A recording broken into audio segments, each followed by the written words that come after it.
Boa noite, gente boa, bem-vindos ao Cogito, bem-vindos aos debates das quintas-feiras. Hoje vamos falar de réplicas digitais. Não são os replicantes do Blade Runner, são representações em computador de algo que existe no mundo físico. O Digital Twin permite-nos estudar um problema, analisar o funcionamento de um processo, uma pessoa, uma máquina, um sistema, um lugar. Mas para falar sobre isto, temos connosco hoje o professor Miguel Miranda, que é presidente do Instituto Português do Mar e da Atmosfera, que vocês conhecem bem, o IPMA. Ele é também professor catedrático de Geofísica na Universidade de Lisboa e um especialista na investigação de Geofísica Marinha e em riscos naturais, em particular de tsunamis. Boa noite, professor, bem-vindos ao Cogito. Boa noite. Professor, o que é este Digital Twin do meio ambiente que pretende fazer, ou pelo menos pretende discutir? Há cerca de um mês foi publicado na revista Science um artigo denominado o Digital Twin da Terra. Ok. Em que era invocado que o Centro Europeu de Previsão de Tempo a Médio Prazo tinha proposto à Comissão Europeia desenvolver um projeto em que todo o sistema terrestre era digitalizado e era reproduzido de forma virtual. Aqui se incluindo as componentes física, química e biológica do sistema e incluindo os grandes subsistemas, ou seja, o oceano, a atmosfera e a componente sólida, em particular a superfície. Esse projeto não foi, diria, completamente aceito pela Comissão Europeia, mas estranhamente desencadeou o movimento do interesse da parte da direção científica de Bruxelas sobre a importância que poderia ter nós sermos capazes de desenvolver gêmeos digitais de sistemas naturais. A ideia de gêmeo, em primeiro, de sistema gêmeo, é uma ideia bastante antiga e baseia-se numa tentativa de resolver um problema muito complicado e que é que nós temos imensa dificuldade de seguir um sistema quando nós estamos ao pé dele. E nós somos capazes, por exemplo, nós não é o meu caso, mas há quem seja capaz de, por exemplo, ter um automóvel, o automóvel tem problemas e é capaz de estar ao pé do automóvel, perceber onde é que são os problemas e resolvê-los. Quando nós temos um sistema físico que está longe de nós não temos a capacidade de o seguir. E quando foram lançados, não sei se lembram ainda, os primeiros satélites, olhem, até o primeiro chamado na altura satélite português, o grupo do Carvalho Rodrigues, o POSSAT, o grupo do Carvalho Rodrigues tinha dois satélites. Tinha um que foi lançado realmente para o espaço e outro que estava aqui assim no Polo de Lumiar, que era o gêmeo do sistema que estava no espaço e cujo objetivo era servir de gêmeo físico do sistema que tinha sido lançado. A NASA já chegou agora ao ponto de, com astronautas, ter gêmeos são verdadeiros. Não, nem são digitais, é mesmo gêmeos verdadeiros. Um que vai para o espaço e outro fica em terra. Com o Scott Kelly e o irmão gêmeo, um ficou em terra. Exatamente. Para eles poderem comparar. E isso é preciso porque nós precisamos de comparar e precisamos de seguir. E precisamos ter compreensão rápida de fenómenos complexos. Certo. Historicamente, o CAD, para quem se lembra do CAD ainda, foi a primeira tentativa de fazer, por exemplo, do mundo construído, um gêmeo digital do mundo construído. O CAD tinha a capacidade de fazer a representação espacial, mas não tinha a capacidade de fazer a utilização. As portas não abriam e fechavam. Todos os estudantes de engenharia mecânica e afins conhecem um programa hoje em dia muito famoso que é o SolidWorks, que é capaz de reproduzir uma máquina mecânica, com peças que rodam umas sobre as outras, que simulam realmente o funcionamento de um sistema real. O que se passa é que a miniaturização e o abaixamento do preço dos sensores e das comunicações levou a que nós, de repente, com a internet das coisas, comecemos a ter um nível de ambição muito maior. Esse nível de ambição tem duas componentes. A primeira é, somos capazes de ter um sistema que está longe de nós e termos um sistema ao pé de nós que está ligado a ele através dos seus sensores e que reproduz perto de nós aquilo que está a acontecer. A indústria do oil and gas foi das primeiras que começou a utilizar este sistema para a parte dos subsistemas que tínhamos instalados no fundo do mar. Portanto, fazia virtualização desses sistemas e era capaz de, ao atuar no sistema virtual, na verdade, o que estava a atuar era no sistema físico e vice-versa. Hoje em dia, começamos a ter então duas linhas, digamos, divergentes, mas que seguem o mesmo princípio. Uma é dizer, nós começamos a ter capacidade de reproduzir de forma virtual sistemas mesmo com níveis elevados de complexidade. Porque os sistemas simples já hoje em dia está completamente a nosso alcance. E somos tão capazes que até temos a ambição de reproduzir um pouco da sua impredictabilidade. E da sua... Porque a complexidade também nos retira uma parte do determinismo, pelo menos aquele determinismo mecânico mais simples, e faz desaparecer a fenomenologia mais complexa, mas que nós também temos necessidade de reproduzir. Então, mas isso é assim, porque é que não somos capazes de o fazer num sistema natural? E já agora, nós queremos fazer gêmeo digital de quê? Da molécula? Pois, exatamente. Exato. Uma pergunta que me foi feita por vós. Ou queremos do sistema das relações, por exemplo, numa cadeia trófica? O que é que nós temos? Ou queremos tudo. E então, nós caímos sem querer na conhecida fábula do Jorge Luís Borges, publicada na História Universal da Infâmia, em que ele dizia que naquele império a arte da cartografia chegou a tal perfeição que o mapa de uma província ocupava toda a cidade e o mapa do império toda a província. E com o tempo, esses mapas desmesurados já não bastavam mais. E os colégios dos cartógrafos elaboraram o mapa do império que tinha a imensidão do próprio império e coincidia perfeitamente com ele. Aqui temos o gêmeo literário da cartografia, da contradição da cartografia. No momento em que nós tivermos um gêmeo digital, claro, num sistema físico, é ela própria. Nós precisamos do sistema físico. Exato. Claro. Mas para ficar claro, isto é um projeto do professor Miguel Miranda ou é um projeto do IPMA e, portanto, tem aqui uma componente de atmosfera extremamente... Estes grandes projetos normalmente são de equipas enormíssimas e têm muitas componentes, como penso que é claro. Nós no IPMA participamos um bocadinho, ou como a gente costuma dizer, um parafuso destes temas complexos de modelação. Nós temos uma equipa que é bastante forte em processos de superfície e é aí que a nossa competitividade existe. E temos gente que é muito forte também em processos de água, nos diferentes estratos físicos na Terra, e aí também temos contribuição. Mas depois estamos a falar de escala mundial. Okay? Estamos a falar da corrida para sermos capazes de reproduzir o sistema natural. E a grande ambição de reproduzir o sistema natural é compreendermos como é que ele pode funcionar e como é que podemos atuar sobre ele. Não vale a pena nós termos a ideia que não vamos atuar sobre o sistema natural. Nós vamos atuar sobre o sistema natural. Mas temos que atuar de uma forma que seja suficientemente inteligente para que não geremos mais problemas do que aqueles que queremos resolver. E para isso precisamos de perceber muito mais interações do que percebemos. E temos que ser capazes de simular acidentes. Os termos digitais também têm, não sei se têm ideia disso, sim, são muito importantes para simular emergência. Simular o que pode correr mal. Incêndios, tsunamis, terremotos? Tudo. Mas atenção, na Terra muito pode correr mal. Claro. É que as pessoas têm a ideia que está tudo muito estável. Isto não está nada estável. E, portanto, nós como não sabemos, se formos capazes de ir colocar, à medida que aumentar o nosso conhecimento, reproduzir esse conhecimento no nosso gêmeo digital, então nós compreendemos um pouco mais do que compreendíamos antes.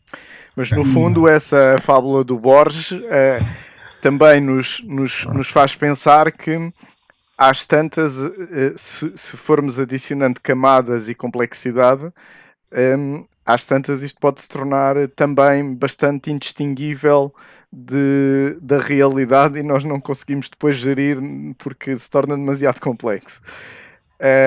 Eventualmente, ou seja, porque, por exemplo, se nós quisermos simular aquilo que há pouco estava a referir, simulamos os processos químicos, simulamos os processos físicos, simulamos os processos biológicos, depois simulamos a que nível? A um nível global de interação, de ecossistema, trófico, a um nível molecular, ou seja, isto, o ideal seria isso, obviamente, mas como é que se pega Deixe-me ir à história, que a história é muito importante. Aqui há 30 anos, quando se queria fazer um aeroporto, o que acontecia habitualmente é que numa instituição de engenharia avançada, até se fez aqui no LUNEC, por exemplo, construía-se um modelo físico do aeroporto, ou de uma barragem, e de uma ponte. O Edgar Cardoso, o nosso maior construtor de pontes do século XX, era muito hábil a fazer modelos físicos à escala. E há toda uma matemática da possibilidade de reduzir escala em modelos físicos. E na altura, a grande coisa que se dizia, mas é que os modelos têm uma limitação e não ultrapassaram. É a molécula. Nós não podemos reduzir o tamanho das moléculas de água que circulam no modelo da barragem que tem engenharia civil. E isso era visto por todos como, não, estamos a falar do número de Avogadro, estamos a falar de números tão grandes que não estão na nossa capacidade de simular. Há coisa de, eu diria, 10, 15 anos, foi desenvolvida uma metodologia matemática chamada SPH, que é Smooth Particle Hydrodynamics, em que os modelos de água são simulados matematicamente partícula a partícula. E vocês conhecem-nos porque é uma equipa de uma universidade australiana que é conhecida por fazer as simulações que animam os filmes do Super-Homem. Portanto, quando há uma barragem que o Super-Homem vai tentar salvar, quem simula a inundação é a SPH. Okay. E hoje em dia a capacidade de cálculo aumentou de tal forma que é possível dar um ar completamente realista a leis de mecânica de fluidos que são deduzidas de leis de mecânica elementar newtoniana. E é isso que é completamente fantástico. Nós estamos a quebrar muitas barreiras todos os dias e por vezes não temos bem consciência dos espaços que estão a ser dados, nem se somos capazes de os controlar, como estava a dizer, e muito bem. Podemos não ser capazes de controlar. Na verdade, a junção, o aumento da capacidade de cálculo, o aumento da complexidade, está a andar tão depressa que é óbvio que dentro de muito pouco tempo os sistemas baseados em machine learning serão mais performantes que os sistemas baseados em decisões humanas. Exatamente, era isso que eu ia dizer, é que, no fundo, isso que referiu, essa capacidade de partir da molécula não deixa de ser baseado numa física determinística, no sentido em que eu pego, digamos, nas moléculas e extrapolo para uma quantidade dinâmica de fluidos, movimentos eventualmente. Mas o machine learning é um bocadinho diferente disso, porque o que faz é, no fundo, pega nos dados e as leis da física não interessam para nada, e ele vai no fundo inventar quais é que são as leis da física que regulam isto, não é? Ou seja, eu posso até nem conseguir perceber se está lá a mecânica dos fluidos, estão lá as leis de Newton, o que for, porque na verdade ele pegou num input, chegou a um output e na verdade o que ele fez foi que criou um programa de modo a chegar do input para o output, ou seja, é inverter um bocadinho acha que sim? Já viu uma mesa de bilhar? Claro. Veja na sua cabeça uma mesa de bilhar. Atira uma bola contra a aresta, contra o limite de uma mesa de bilhar, e o que é que lhe acontece? Ela reflete de tal forma que o ângulo de incidência é igual ao ângulo de reflexão. Não é? E você diz que a bola recebeu uma força quando tocou na extremidade da mesa. Você viu a força? Vi a força. Você sabe o que é? Viu-a? Não vi a força. Você sabe o que é uma força? Não sabe. Você viu foi a variação de direção da bola. Claro. E, portanto, induziu que havia uma força. Certo. Mas o Newton não viu a força. Sim. O Newton, o que ele percebeu e que foi realmente dramaticamente importante para nós, é que ele percebeu que um conceito que tinha a ver com movimento tinha a mesma origem que um conceito que tinha a ver com gravidade. Aquilo que a gente aprende nos liceus, da massa gravítica, se igual à massa inercial, isso é uma coisa tremendamente importante, mas uma das coisas que está por trás disto é que nós, por vezes, como temos um quadro conceptual na cabeça, imaginamos que houve um Deus que não só explicou a Newton as suas leis, mas também explicou ao Maxwell as leis do eletromagnetismo, e ao Boltzmann e ao Tesla da termodinâmica, mas talvez não tenha sido assim. Talvez nós também tenhamos tido uma espécie de machine learning, mas é um machine learning tão sofisticado que, com o apoio de matemática realmente evoluída, fomos capazes de o transformar em belíssimas expressões de matemática diferencial ou integral. Não é? Mas, na verdade, nós tivemos human learning de uma situação que nós também não sabemos o que é. Nós só vimos que a bola mudou de direção.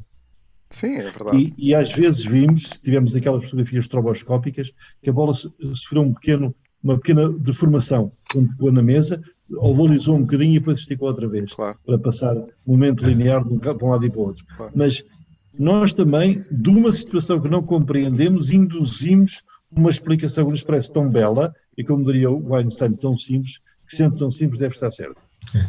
Professor, desculpa, mas eu ainda não percebi e acho que isto é importante para o tema de hoje e para quem está lá a casa, quem está a acompanhar.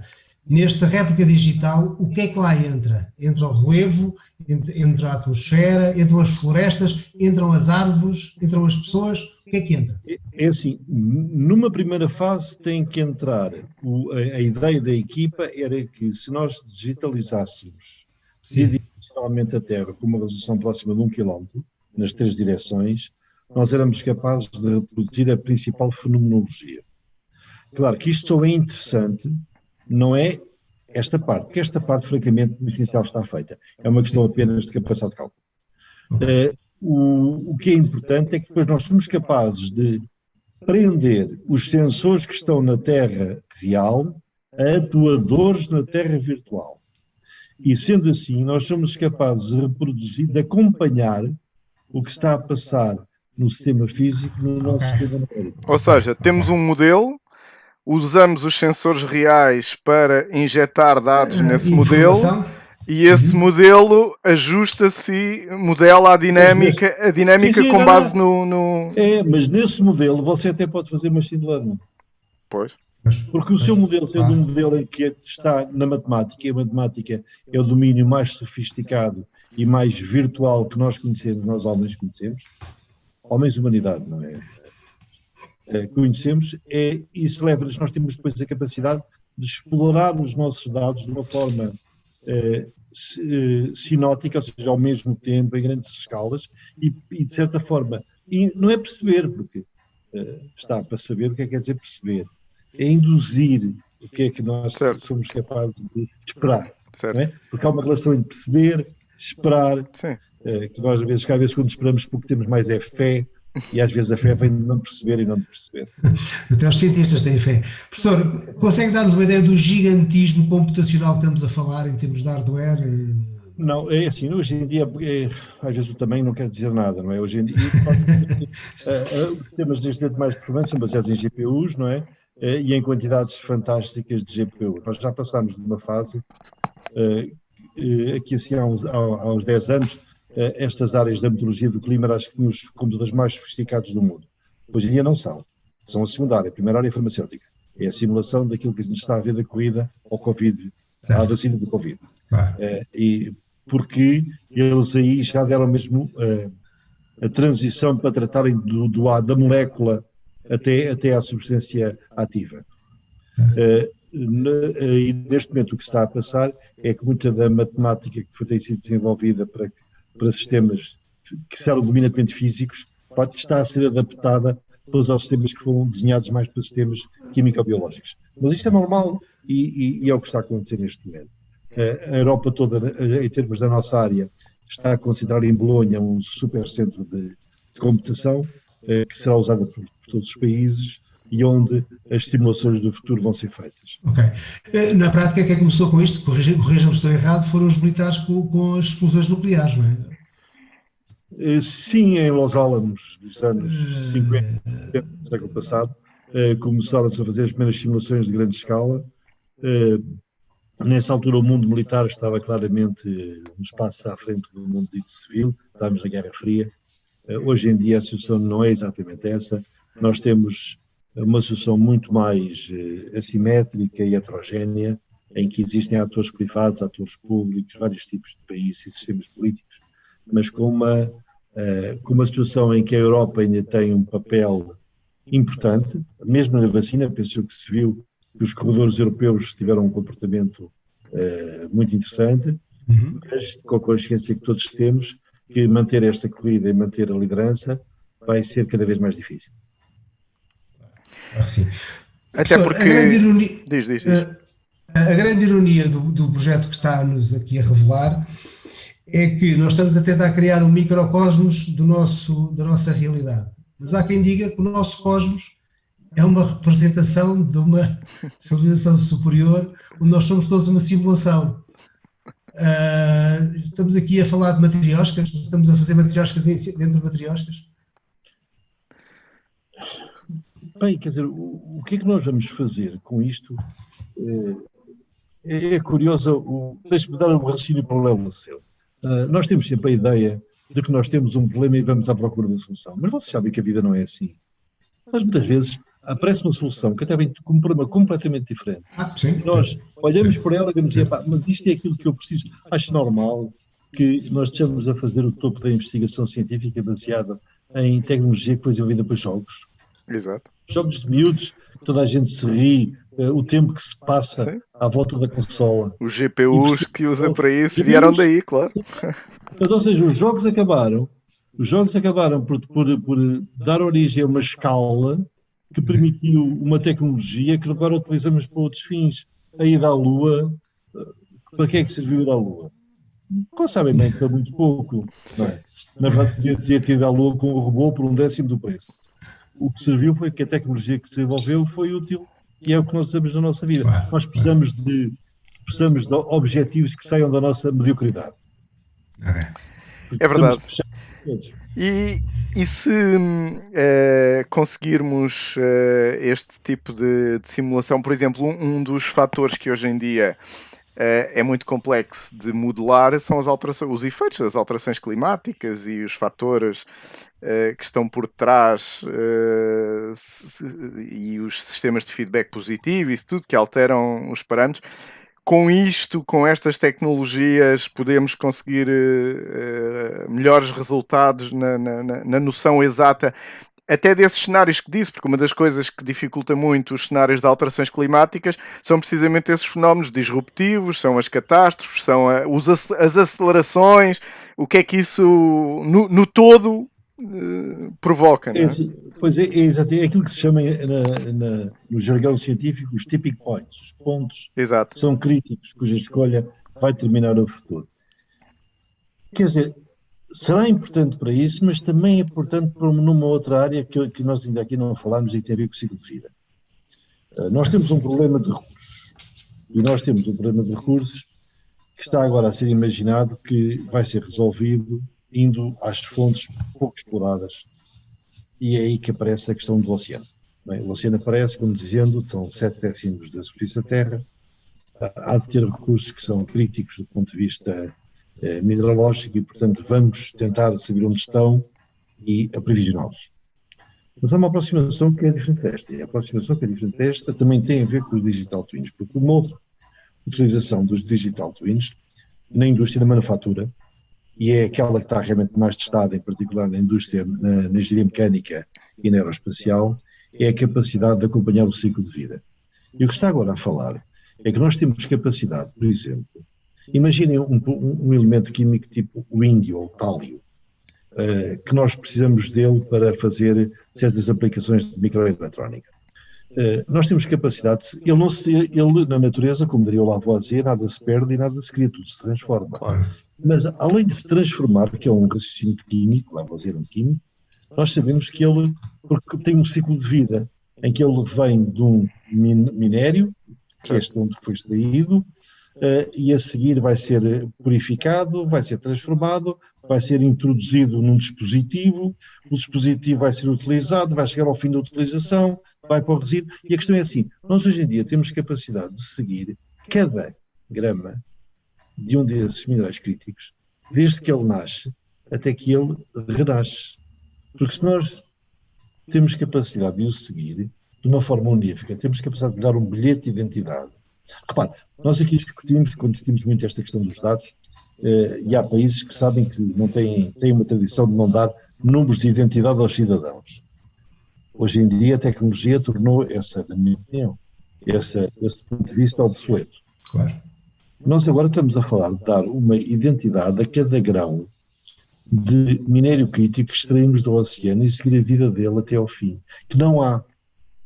Porque, na verdade, se nós mantivermos e vamos sempre chegar a uma situação de estabilidade da população mundial, nós provavelmente somos capazes de precisar de uma quantidade que é praticamente constante dos minerais críticos. É verdade que reciclar pode ser mais caro que extrair, porque a Terra, em 4,6 mil milhões de anos que tem, concentrou nos tais minerais alguns elementos químicos importantes. E foi um muito bom concentrador, como diziam os geólogos. Muito melhor concentrador que uma fábrica ou uma siderurgia. Não interessa, mas nós devemos lá chegar. E ao ser capaz de dar o bilhete de identidade a cada elemento crítico que nós tiramos do mundo oceânico, nós somos capazes de garantir que que tudo será realmente renewable. Tudo será renovável. Porque, na verdade, nós não destruímos nada, nós apenas, desculpem a expressão, mas isto é informal, javardamos. Sim. Nós vamos buscar, nós vamos buscar, o único mineral que nós não javardamos é o ouro, porque ele oxida pouco, reage pouco com os outros elementos químicos, é bonito nas joias que há quem utiliza, não é o meu caso, e portanto nós e às vezes utilizamos para fazer cabos daqueles HDMI que funcionam melhor que a minha rede, mas excetuando o ouro, nós não temos essa necessidade de seguir os outros, mas nós vamos segui-los. Nós vamos poder usar os gêmeos digitais, porque os gêmeos digitais também é um conceito que tem muito a ver com o ciclo de vida dos dispositivos e das matérias-primas. Podemos ter um gêmeo digital de um automóvel que vai tendo as enxaquecas que os automóveis têm ao longo da sua vida, e podemos ter também um gêmeo digital de todos os elementos que entram nos processos produtivos. Mas não deixa de ser verdade que, falando de rastreio de bilhete de identidade, num gêmeo digital estar-se-á a falar sempre de uma simulação desse rastreio, não é o rastreio do elemento físico em si, não é?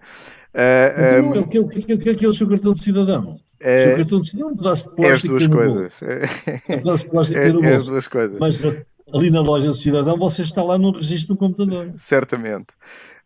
Mas o que eu quero dizer com isto é que hoje em dia também se falam muito em tecnologias como o blockchain, por exemplo, O blockchain é crítico para isto. O blockchain é que é a ferramenta para seguir os matérias. Exatamente, era isso que eu ia dizer. Em que sentido? Já agora ilumina-nos, que eu não capto. Como é que o blockchain ajuda? Você tem que dar um bilhete de identidade inquebrável. Certo. Claro. E, portanto, a tecnologia que está a ser encarada para isto é blockchain. Okay. E, portanto, o que estamos a falar aqui é que nós não só estamos a chegar a um ponto em que controlamos a totalidade dos elementos do sistema terrestre que interagem connosco, como somos capazes de assistir ao longo do tempo. E isso vai tornar a situação kafkiana, de certa forma, claro que é, será kafkiana, e vai diminuir muito o espaço da liberdade. Tem que se perceber que a liberdade é uma filha da ignorância, não é dessa teoria. Portanto, nós temos que ser capazes de viver no futuro e de saber como é que vamos gerir esta contradição. Mas essa é uma visão muito determinada, é um bocadinho naquela lógica do Einstein, Deus não joga os dados, não é? É mais determinística do que probabilística. Quando na verdade... É verdade. Em que na verdade a incerteza é igual à nossa ignorância. Eu não sei se a realidade é exatamente isso. Se não há mesmo incerteza intrínseca à própria realidade. Claro. Os teóricos de sistemas complexos pretendem que sim. O Prigogine, que ainda li aqui há pouco tempo, pretende que existe, obviamente, caos, não é? Existe certo. Incerteza intrínseca. É o problema do Lawrence quando dizia que o bater de borboletas na América do Sul podia encadear um furacão em Nova Iorque. Claro. Mas, assim, e isso parece ser verdade. Mas a outra verdade é que eu cheguei a este mundo da meteorologia numa altura em que se dizia que previa-se o tempo a 3 dias, que a 4 já era quase impossível, e isto era a escola do Lawrence, do MIT dos anos 50, da qual fazia parte um dos meus professores, que foi o professor Pinto Peixoto, e que sempre defendeu o tipo de aproximação. E a verdade é que todos os anos, nos scores dos modelos meteorológicos, e em particular do modelo meteorológico europeu, que é o melhor do mundo, todos os anos o score melhorará. Todos. Há mais um processo que foi agarrado, há mais um problema que não se conseguia representar bem, foi lá posto. E quando nós, e isso é impactante em quem vê, é a verdade que haver, digamos, processos que são intrinsecamente indeterminados, eu não sei se faz parte da realidade ou do nosso sonho, como gostávamos que a realidade fosse. Mas a dúvida, eu não tenho muitas dúvidas disso, porque acho que, obviamente, o nosso conhecimento ainda, entre aquilo que é possível e aquilo que, que nós atingimos, vai uma distância. Mas, de qualquer maneira, a dúvida pode ser, uma vez mais, naquilo que há bocadinho estava a falar, entre uma coisa é eu, por exemplo, ter um modelo meteorológico que é muito bom e melhora a taxa de sucesso nas previsões, como está a dizer, numa determinada área, numa determinada zona, mas, por exemplo, eu dizer na rua tal vai chover e na outra já não chove. É uma coisa bastante diferente, não é? Francamente, isso está claramente ao nosso nível. É? O que nos leva a não fazer isso é apenas o interesse económico não é muito significativo e exigia mais capacidade de cálculo do que há que temos, mas não se pode dizer que seja uma coisa completamente impossível. Você repara, Okay. Há certos aspectos em que a previsão meteorológica já está presente a ideia do gêmeo digital. É naquilo que se chama a simulação. Hoje em dia, o que se passa é o seguinte: nós estamos sempre a medir tudo. E como vocês percebem, nós precisamos de tempo para simular. Vamos imaginar que, tipicamente, 3 horas. Porque o objetivo destes sistemas é 3 em 3 horas ter uma nova previsão. Portanto, você dimensiona os seus meios de cálculo para em 3 horas ter uma previsão total. Mas durante as 3 horas nós medimos, não medimos? Portanto, a tendência hoje em dia, que já se está a fazer aqui na Europa, é que todos os valores que são medidos naquelas 3 horas são também colocados na previsão. Claro. É aquilo que se chama a simulação contínua. Portanto, nós estamos a medir e estamos a alterar a nossa própria medição. E foi isso que deu o último grande impulso à previsão. A lógica do conceito de Big Data é precisamente essa, não é? Ou seja, é passar da utilização de modelação amostral para uma incorporação de um tal volume de dados em que, na verdade, eu estou a usar tudo não preciso de pegar numa amostra para extrapolar, porque a realidade está lá toda, é verdade. E portanto, diz-me assim, vamos lá ver, existem dois números que condicionaram a nossa forma de ver o mundo. O primeiro mundo é o número de Avogadro, é o 10 elevado a 23. 6,022 vezes 10 elevado a 23. Isso condicionou-nos porquê? Porque é um número tão grande, claro, que nós separamos os processos que nós víamos na escala do átomo, que sempre imaginámos um bocadinho mecânico ou eletromagnéticos, dos processos que víamos na escala química ou na escala da termodinâmica. Portanto, estávamos no outro lado do mundo. O que se passa é que esse número, no tempo do Avogadro, era realmente grande. Mas olhem que ele agora já não é assim um número tão grande. Pois. E, portanto, não sendo um número tão grande, já começa a ser possível nós simularmos interações em várias escalas ao mesmo tempo. Porque, vamos lá ver. No passado, quando nós tínhamos estes números que nos esperavam as escalas, nós pensávamos isto em escalas diferentes. Tínhamos a escala da piscina. A gente vai para a água. A gente vê um fluido contínuo que, quando nós corremos na piscina, para aqueles que ainda o conseguem fazer, quando a piscina é pouco profunda, sentem a força da água contra as pernas, a força viscosa da água contra as pernas. Mas, na verdade, a gente sabe que aquilo que a natureza não é assim, que a água nem sequer é mais espaço do que átomo. Claro. Portanto, o essencial é espaço, nem sequer é átomo. Sim. E contudo que a gente não vê. Já habituamos a dizer assim, não, isto tem várias camadas de uma complexidade. E cada camada tem uma complexidade diferente da outra. Claro. Até um átomo é muito mais espaço do que... E se calhar se entrar dentro do átomo e for ver os quarks, ainda fica com mais espaço, ok? Mas na verdade, à medida que o nosso conhecimento avança, no sentido de nós sermos capazes de reproduzir o comportamento das entidades mais pequenas, e somos capazes de reproduzir como é que as entidades mais pequenas interagem com as outras, e somos capazes de fazer o cálculo tão depressa que é interpretável por nós, então nós começamos a quebrar as escalas. E provavelmente, eu estou aqui a exagerar em relação aos meus conhecimentos reais, poderá haver situações em que esta impredictabilidade intrínseca vai ser questionada. De alguma maneira, por exemplo, a física de partículas e a cosmologia e a astronomia estavam em mundos separados e hoje em dia, curiosamente, uma vai para o muito pequenino, para o infinitamente pequeno e outra para o infinitamente grande e hoje em dia estudam-se em conjunto, não é? Precisamente por causa disso que está a dizer, porque de alguma maneira uma auxilia a compreensão da outra e vice-versa, não é? E se calhar todas são o mesmo. Isso todas, se calhar, são o mesmo. Sim, na verdade, é para não dizer isso. Aliás, a teoria de tudo provavelmente existe. Nós é que não sabemos qual é que é. Ou como diria outra, a teoria de tudo não explica nada. Mas exatamente. É como característica principal, não explica nada. Claro. Mas é verdade, é assim, porque sempre foi mais fácil nós partimos a compreensão do mundo em escalas. Como sempre foi mais fácil, partimos a compreensão do mundo em disciplinas. Certo. A gente compreende a física, compreende a química, a biologia, e é muito raro encontrar um biólogo que compreenda bem a física e vice-versa. Claro. Ok? Tivemos ontem aqui a discutir multidisciplinaridade. Okay. E em termos práticos, quando a gente diz nós temos um problema na máquina de lavar, nós queremos máquinas de lavar ou queremos um técnico multidisciplinar? Pergunta. Nós temos um técnico de máquinas de lavar. Sim, isso é melhor, é melhor. É melhor. Ninguém telefona. Então tem um técnico multidisciplinar para resolver o esquentador. Ninguém faz isso porque exatamente a gente sabe que a nossa compreensão ainda tem um caráter disciplinar muito forte. E tem um caráter de escala muito forte.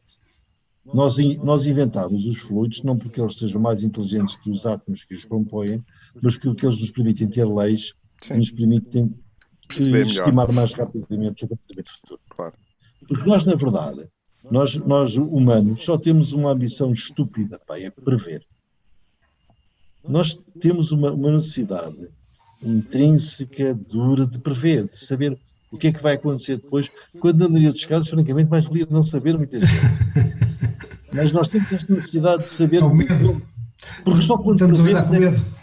É que nós só quando prevemos é que dizemos que somos capazes de compreender. Claro. Nós assimilamos a ideia de compreender à capacidade de prever. Imagina a questão do clima. O clima é estudado por muitos tipos de disciplinas, desde as disciplinas sociais, às geografias, à física, à biologia, a muitas áreas. Mas, na verdade, em cada uma delas existe uma diferença cultural enorme. É entre aqueles que estudam o que está e aqueles que dizem só percebo o que está se for capaz de reproduzir e prever. E se eu for capaz de prever, eu digo que compreendo. Na verdade, isto é o mesmo problema da bola de bilhar que bateu no extremo da mesa. A gente é capaz de prever para onde ela vai e, na nossa cabeça, isso assimila-se à ideia de compreender. Sim, mas o jogador de bilhar, quando joga, está a prever e também não está a aplicar as leis da física na sua cabeça, não está a fazer... Ele faz melhor do que compreender isso. Temos aqui uma pessoa nas redes sociais, aqui a Rita Souza, que diz exatamente isso, que na verdade... hoje em dia, se calhar, os sistemas não perdem tempo com as leis da física, usam apenas cálculos de probabilidades e pronto. Claro que por trás disso se deduzem as leis da física, como há pouco disse, mas... É verdade, mas atenção uma coisa, hoje em dia as leis da física ainda são mais performantes do que o machine learning. Certo. É uma coisa que tem que ser, quer dizer, não quer dizer que a fronteira não seja ultrapassada, mas é da fase. Neste momento ainda as leis permitem um quadro conceptual. Mas aqui a Rita Souza elaborava mais esse raciocínio dizendo, por exemplo, uma inteligência artificial faz um diagnóstico médico, mas não sabe nada de medicina, não é? Mas é capaz de fazer melhor que o médico. De uma imagem, de uma imagem de um cancro, do que quer que seja. Portanto, de alguma maneira... Quer dizer, não estou a traduzir as pessoas pelas leis da física, mas a experiência, de alguma maneira, baseia-se em determinado tipo de características diferentes da... Eu até tenho para ser um bocadinho pior que isso. É verdade que a capacidade da informática é tão grande que ela, para além de ser capaz, já hoje, dentro de pouco tempo, de fazer diagnósticos mais assertivos e mais certos que humanos, ela vai ser capaz de percorrer uma fronteira muito mais delicada, que é a fronteira da empatia. O que é empatia? O que é a capacidade de gente do médico e ele dizer, tenho aqui um problema, ele diz, como está? Pois é, eu lembro, você semana passada teve isto, e o ano passado eu já vi dois casos parecidos, e nós queremos uma empatia. Nós dizemos assim, eu quero ir a este médico que ele conhece. E ele trata-me como uma pessoa, não me trata como uma máquina. Porque nós idealizamos a máquina, até era uma voz monótona que é sintética, mas a voz sintética já é quase melhor que a voz real. Nós ainda imaginamos a voz sintética dos filmes dos Muppets dos anos 80. Compreendo, mas isso não é verdade já. Também já tivemos aqui neste programa o professor Arlindo Oliveira que dizia exatamente que, ok, mas o que é isso da consciência ou das emoções? Porque às tantas, se uma máquina parece que é empática, pode não ser, mas se parece, se comporta como sendo coisa, e será que isso é diferente de ser? Se em tudo é indistinguível do ser, então é. No fundo. Não, mas o que parece é. Não, ela é muito melhor. O problema dela é que ela vai ser melhor, porque o real, a pessoa vai se enganar, vai trocar este com o outro. Claro. E vai pensar que afinal os óculos fizeram de outra cor. A máquina não vai falhar, vai perguntar exatamente por aquelas características que se sabe, não é só as que estão na memória, é aquelas que ela já sabe por experiências anteriores, às quais emocionalmente a pessoa reage melhor. E, portanto, a manipulação torna-se total. Porque a empatia também é uma forma de manipulação. Só que é uma forma primitiva de manipulação, da memória. Dá conforto, dá aconchego, mas é que a biologia são sistemas de informação. Sim, nós é que ainda não chegámos lá, ainda não sabemos bem o que é consciência, ainda não sabemos bem como é que funcionam as emoções, portanto, as máquinas ainda não podem fazer isso, nós próprios ainda não sabemos como é que isso funciona. E a própria empatia, mesmo no sentido humano, que é visto muitas vezes como uma virtude, também tem problemas. Há um psicólogo americano, que é o Paul Bloom, que diz que, por exemplo, um dos principais problemas que só com racionalidade é que se resolve num grau superior à empatia, tem um pouco a ver com a nossa incapacidade de valorizarmos o que está longe e distante de nós. Se morrerem 100 crianças do outro lado do mundo, nós valorizamos muito menos do que se houver aqui um joelho arranhado a uma criança aqui ao lado de nós.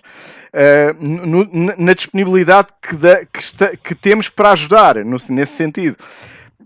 E eu não estou a dizer que isso está errado, mas numa certa dimensão está, não é? E uma máquina pode ultrapassar isso, eventualmente, pode ser mais racional, pode curiosamente ter um algoritmo que pareça mais racional, mais lógico, no sentido de lógica. Quer dizer, na sua maneira já estamos perto de estar aqui apenas para dar de comer aos macacos, não é? Na conhecida alegoria que não vamos completar. É verdade. Apesar de eu ter algumas dúvidas que isso também seja assim tão fácil. Acho que eu tenho dúvidas se o ser humano é suficientemente inteligente para tornar as máquinas mais inteligentes que o ser humano. Mas pronto. É essa. Mas é que o problema é que não é preciso. O problema de todos está aqui que não é preciso. Porque, primeiro, há muita heterogeneidade entre as pessoas reais. E, portanto, nós, hoje em dia, nós dependemos, infelizmente, não de todas as pessoas reais, mas de poucas das pessoas reais. Isso é muito assim. Mas há um efeito cumulativo e sinérgico. É que o efeito cumulativo de um conjunto de pessoas reais de grande capacidade é sempre maior do que no. E, portanto, a máquina que vamos construir é sempre melhor do que qualquer um de nós. E esse é que é o problema que nós vamos seguramente ter. A menos que nós sejamos capazes de viver com a falha. Foi-me levantado uma vez um problema, um jovem que agora vive na Holanda, onde a sociedade é um bocadinho mais liberal do que a nossa, dizer o seguinte: nós vamos chegar a uma situação de conhecimento total. Nós temos dois caminhos. O nosso conhecimento total implica uma exemplaridade do comportamento, ou seja, nós temos tolerância zero para o erro, ao desvio. Ou nós vamos dizer assim, não, nós vamos ser capazes de assimilar que com o conhecimento total nós admitimos uma franja de mau comportamento. Nós admitimos que todos temos zonas negras. E somos capazes de viver com elas. Nós somos capazes de ficar zangados quando há um carro em segunda fila, mas apesar de tudo, não vamos propriamente... Mas isso não são falhas da nossa programação biológica, ou seja, da nossa educação? Não, aparentemente são escapatórias que nós precisamos de ter para que exatamente fugirmos ao controle absoluto. E uma vez que começamos a ter dificuldade em encontrar na ignorância uma boa proteção, temos conseguido encontrá-la na compreensão, na compaixão, porque a ignorância vai desaparecer. Londres tem dezenas de milhares de câmaras, toda a gente pode controlar tudo. Todas as cidades, mais tarde ou mais cedo, vão tê-las. Se não forem pendurados nos prédios, temos satélites que estão a passar por cima. E, portanto, nós temos que ser capazes de assimilar como regra de comportamento uma taxa de falha. Mas isso é um género de uma discussão sobre ética, não é? Ou seja, essa taxa de falha, no fundo, é ética. É uma ética. E aí também há algumas, por exemplo, dentro do machine learning, o MIT tem um estudo que se chama o Moral Machine, que eu já referi até aqui neste programa algumas vezes, porque é muito interessante, que permite estudar, aplicado ao contexto dos carros em condução autónoma, e que, não sei se o professor conhece, que é um teste que se pode fazer na internet, chama-se Moral Machine, até acho que está traduzido já em português e tudo. E faz um questionário que todos nós podemos fazer, em que, por exemplo, coloca o carro perante a decisão de proteger quem está dentro do habitáculo, ou atropelar, ou desviar-se e matar pessoas com uma idade mais avançada, com uma idade mais nova, homens, mulheres, criminosos, portanto há uma série de coisas, e a verdade é que a moral ou a ética, que é um bocadinho uma coisa diferente, varia consoante a cultura, ou seja, os questionários do MIT, há culturas que, por exemplo, acham que o carro deve, se tiver que decidir, deve matar gente mais nova em vez de gente mais velha. Há outras culturas em que é o contrário. Há culturas em que, por exemplo, o simples facto de uma pessoa estar a atravessar um semáforo vermelho já é justificativo para o carro dever atropelar aquela pessoa em vez de outra. Portanto, é engraçado sociologicamente. E, portanto, meter máquinas com essa ética também não é uma coisa fácil, que agrada a toda a gente, pelo menos, digo eu. Não, mas nós podemos fazer uma coisa que se calhar é o caminho. Vai haver um ponto em que nós, em vez de fazermos máquinas mais inteligentes, vamos fazer máquinas mais burras. Nós parecemos mais inteligentes. Por capricho. E vamos dizer assim, esta máquina para ser vivível não pode ser tão perfeita. Porque se ela for demasiado perfeita, nós não estamos dispostos a viver com ela. E vamos obrigar a que haja uma taxa de burrice na máquina. E essa taxa de burrice, que o Arlindo há de calcular um dia destes, vai ser obrigatória e imposta na manufatura 10.0 ou 11.0 para desenvolver alguns para o fim deste século. Professor, o nosso internauta, o espectador Rui Moura, está a chamar a atenção do filme da Odisseia do Espaço, o HAL, ao princípio também manifestava uma empatia com o Dave. Só que depois o instinto de sobrevivência fez com que mudasse as regras. Portanto, temos aqui o exemplo das máquinas que têm empatia. Uma empatia. Mas era uma máquina esperta, estás a ver? É uma máquina esperta demais. Há de haver um ponto. Portanto, foi desligada. Foi desligada. Portanto, ou seja, a máquina, para não ter que ser desligada, ela tem que incorporar imperfeição. Porque se nós quisermos fazer que a máquina reproduza a forma como nós somos, nós temos sempre uma componente de perfeição que tem que ser também incorporada no processo. O professor está a falar de uma coisa muito interessante, que é nós estávamos a construir máquinas que faz o paralelismo da nossa ida ao espaço. A grande vantagem de nós irmos ao espaço foi voltarmos para trás e vermos a Terra, e tirarmos a fotografia da Terra. Portanto, nós quando estamos a construir máquinas, na verdade nós estamos a olhar para nós próximos e ver quais são os nossos defeitos. E o defeito que estamos a falar é que nós somos muito tolerantes com os nossos erros e intolerantes com os erros dos outros. É aqui um desequilíbrio, é um problema de análise que não nos dá jeito, mas é sempre o medo que está por trás. E o medo é algo animal. Mas, Rui, imagino que era ao contrário. Você era intolerante pelos seus próprios erros e tolerante pelos erros dos outros. É um infeliz.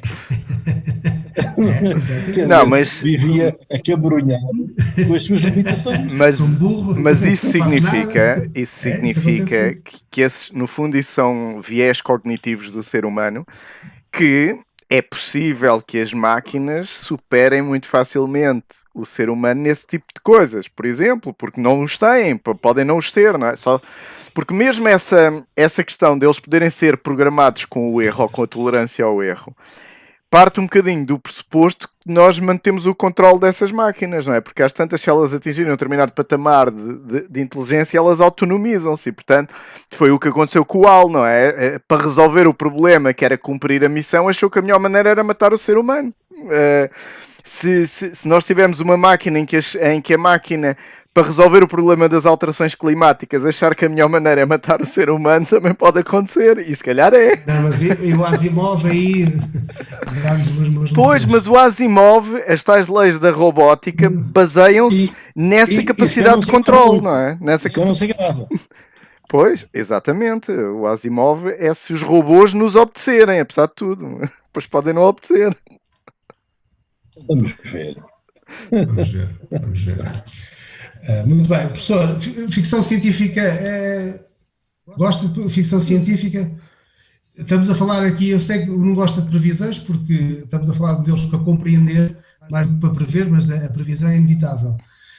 Com este grau de conhecimento, será possível chegarmos àquele ponto do relatório do Minority Report, onde nós conseguimos prever as coisas antes delas acontecerem no meio ambiente e no meio humano? Nós já prevemos muitas coisas antes delas acontecerem. Em termos de prever as reações humanas, que é o Minority Report, ou seja, em que medida nós somos capazes de introduzir essa informação em sistemas, e ainda estamos um bocadinho longe. Basta ver a qualidade das previsões económicas. Como sabe, são miseráveis, exatamente porque elas não conseguem ainda incorporar a variabilidade. Aí sim temos quase caóticos, e aí ainda estamos longe de serem previsíveis. Claro que numa altura, toda a gente, foi muito falado quando foi a crise de 2008, 2009, o papel que tiveram os algoritmos de operações na Bolsa, que pelo facto de terem todas a mesma estrutura, ampliaram o desastre que aconteceu. É verdade que quando nós tiramos depois os sistemas imperfeitos e os substituímos por sistemas perfeitos, nós começamos a ter problemas de feedback altamente complexos e situações de oscilação de grande perigosidade. E é por isso que a parvoíce e a estupidez têm que fazer parte do sistema. Nós precisamos de um bocado de estupidez. Nós não podemos ser todos todos os atores não podem ser tão inteligentes, porque, por estranho que pareça, o excesso de inteligência conduz a grandes desgraças. Isso a história mostra isso bastante bem. E é por isso que todas aquelas utopias são às vezes piores que as distopias. Mas não acha que já tivemos a nossa dose agora com a presidência americana? Não. Acho que vamos conhecer coisas muito mais complicadas do que a presidência americana. A presidência americana, dentro de dramática que foi, e que ainda está a ser, há de ser vista daqui a uns tempos como um fait divers, como a espuma dos dias. O nosso problema é bem mais complicado e tem a ver com a medida em que o sistema autoritário pode ou não pode ser mais performante que o sistema não autoritário. Esse é o grande problema. Sim. E se o sistema autoritário, ou como o Digital Twin, se tornar mais eficiente que o sistema não autoritário, então nós temos um problema grave de civilização. Mas o sistema autoritário é muito importante quando não há variáveis humanas. A questão é ou acreditamos na chefia ou acreditamos na liderança. Não é? Isso que o professor está a dizer é um golpe aqui nos democratas que andaram a lutar para votar. É verdade, mas é assim, é mais fácil ser democrata quando se é rico. E quando nas prioridades do dia a dia a liberdade é a primeira prioridade. Mas quando a primeira prioridade é a sobrevivência, a situação é diferente, e quando a primeira prioridade é a ordem, ainda é mais diferente. Nós sempre vivemos numa ideia de que as pessoas livres eram mais inteligentes, eram mais produtivas e mais performantes. Faço a expressão e, dada a hora, Deus queira que seja verdade. Portanto, o ser humano tem uma necessidade intrínseca do seu Messias, é isso? Exatamente. Deus queira que seja verdade. Porque se não for, então a situação é muitíssimo mais complicada do que nós pensamos que é. Mas há regimes, há talvez um regime, por exemplo, que expressa bem isso que disse. Singapura é capaz de ser o mais próximo disso. É altamente desenvolvido e é bastante autoritário. É também, não se fala muito nisso, porque como atingiu já um patamar de bem-estar nas pessoas e digamos, de ordem, não se fala tanto, mas não deixa de encaixar naquele conceito das democracias iliberais que agora estão aí na moda, não é? Claro. E, portanto, E, discutível. portanto, se você chegar à conclusão rapidamente, que o que falhou às ditaduras do século XX foi a informática. Se eles tivessem tido mais informática, se calhar tinham tido mais Mais sucesso. sucesso. E sobrou ignorância, porque foi a ignorância que protegeu a revolta. E porque a ignorância protege sempre os autores com capacidade de própria decisão e capacidade de escrutínio. E a falta de ignorância é um problema que pode ser demasiadamente grave para sermos capazes de viver com ele. Mas mesmo assim preferimos ir ao médico para ter empatia, mesmo que seja um jogo dissimulado. Para já ainda queremos que nos passem a mão no pelo. Porque nós precisamos de ver nos outros aquilo que gostamos de ver neles. Precisamos de nos ver nos outros, mas digo-lhe que os sistemas de marketing online estão-se a tornar tão eficientes que eles vão simular aquilo que você vai à procura, o carinho, o amor, o reconhecimento, a empatia. E feitos por um bom programa de computador, vão ser muito mais reconfortantes. Muito bem. Professor, deixe-me só aqui fazer uma pergunta aqui que... Ok, para terminar, só que é rebobinar um bocadinho aqui uma coisa que é... Eu fiquei com a ideia nesse artigo que mencionou no início da Nature ou da Science, que na verdade o projeto da ESA, o projeto europeu da ESA, o Copérnicos, que envolveu o lançamento, acho que o último satélite foi lançado agora no sábado passado, sim, no domingo passado, que a ideia é precisamente um género de ou seja, dos satélites Sentinel, para os nossos ouvintes que não estarem informados, um programa da Agência Espacial Europeia. E que desde 2016 está a lançar um conjunto de satélites que visam precisamente analisar o comportamento do clima na Terra e todos os seus parâmetros, e portanto penso eu que a ideia é criar um género, um digital twin. A ideia é criar informação equivalente que permitirá num futuro muito próximo termos um digital twin. Claro que é. Essa é a ideia. O problema é muito fácil de expor. Nós temos uma informação que é muito heterogénea na Terra. Até ao fim do século passado, nós essencialmente conhecíamos o hemisfério norte e muito pouco do hemisfério sul, atenção, além da Austrália e pouco mais, e de alguma parte da América Latina, e começou-se a levantar um problema grande para os países do norte. E o problema grande para os países do norte, vamos lá ser todos razoáveis, não foi o facto de gostarmos de dar grandes serviços aos países do sul. Foi quando se começou a compreender, para nós percebermos o que vai acontecer daqui a uma semana aqui, precisamos de conhecer o que está a acontecer agora na Argentina. E, portanto, não podendo basear a nossa informação nos serviços locais, começou-se a perceber que só os satélites nos podiam dar esta cobertura genérica e homogénea na Terra toda. E a partir de certa altura, começa a haver uma corrida para ter cada vez mais parâmetros obtidos por satélite. Primeiro eram só parâmetros básicos de radiométricos, depois começa a haver a capacidade de fazer radar, começa a haver a capacidade de fazer lidar, e estes tecnologias vão se somando e começa a ver que se consegue saber como é que é a composição atmosférica, como é que é a composição na baixa atmosfera, e portanto, e que isso é um sistema que acaba por ser mais barato para a Terra inteira do que multiplicar os sistemas de observação dos países ricos. E, portanto, este programa da ESA é um programa que é muito impulsionado, obviamente, pela indústria espacial, mas que responde a uma necessidade de nós deixarmos de ver apenas o que se passa no nosso quintal e percebemos que a Terra já é pequena para a nossa capacidade de observação. E, portanto, deixou-se de estar numa época em que nós conhecíamos mais de Marte do que da Terra, o que é estranhíssimo e contraditório, e neste momento o grande esforço é para vermos o nosso planeta, para o seguirmos e para o simularmos. Muito bem, professor. Estamos a chegar ao fim da nossa sessão. Quero-lhe agradecer por este profundo momento de enorme sabedoria. Muito obrigado pela sua paciência. Eu diria assim, temos que repetir a dose porque soube a pouco. Antes de irmos embora, quero dizer que para a semana, na quarta-feira, às 21h30, como sempre, no canal do Facebook do Cogito, vamos ter o cientista Jorge Carneiro para falar sobre porque é que a vida não se extinguiu.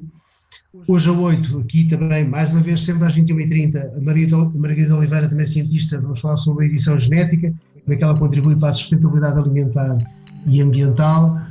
Foi um prazer enorme, até breve, façam o favor de serem felizes. Muito obrigado. Muito boa noite.